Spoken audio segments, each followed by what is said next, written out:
tous les juifs de la diaspora, puisqu'évidemment c'est l'état du peuple juif et qu'on l'a tellement attendu.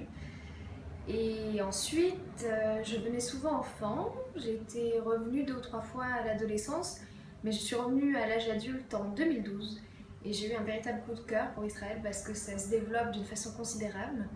Il y a une mentalité qui est fantastique parce que les gens se dépassent, les gens s'entraident.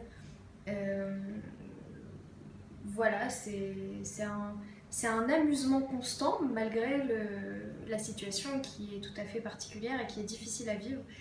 Mais en dépit de ça, ils arrivent à trouver une certaine légèreté qui est absolument fantastique et qui m'attire évidemment. Et puis surtout, c'est tellement créatif, c'est du génie quoi. Il y a que des génies ici. C'est incroyable de marcher dans la rue et de savoir qu'il y a devant nous que des cerveaux, que des gens qui ont un cerveau qui fonctionne bien, que des personnes avec qui on pourrait créer des choses intéressantes. Je pense que c'est des raisons suffisantes et la beauté du pays évidemment.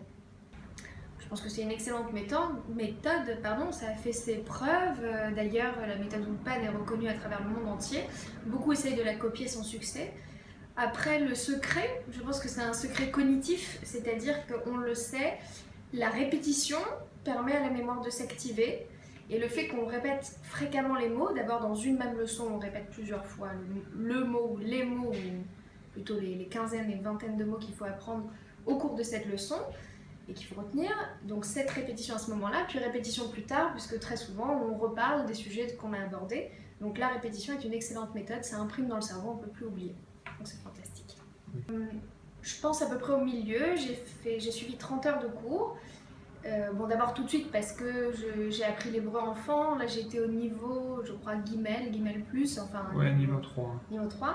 Donc j'ai appris l'hébreu enfant parce que j'avais des cours de Lachon à Kodesh, donc de Chumash quand j'étais enfant. Je savais lire et écrire, j'avais des notions, mais il me manquait les mots, le vocabulaire. Et déjà le fait de pratiquer, de reparler, ça m'a remis en tête un petit peu d'abord l'accent que j'avais entendu ici à l'école, ensuite les mots fondamentaux, les verbes, etc.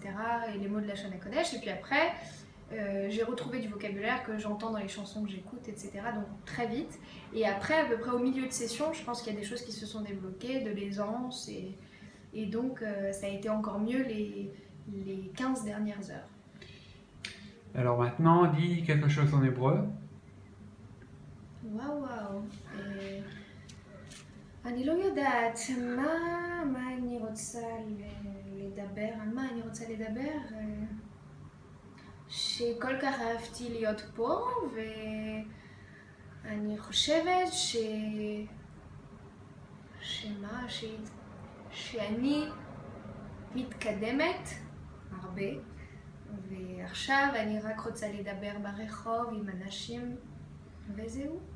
Oh, c'est très bien. Kol hakavod. תודה רבה. נפלא.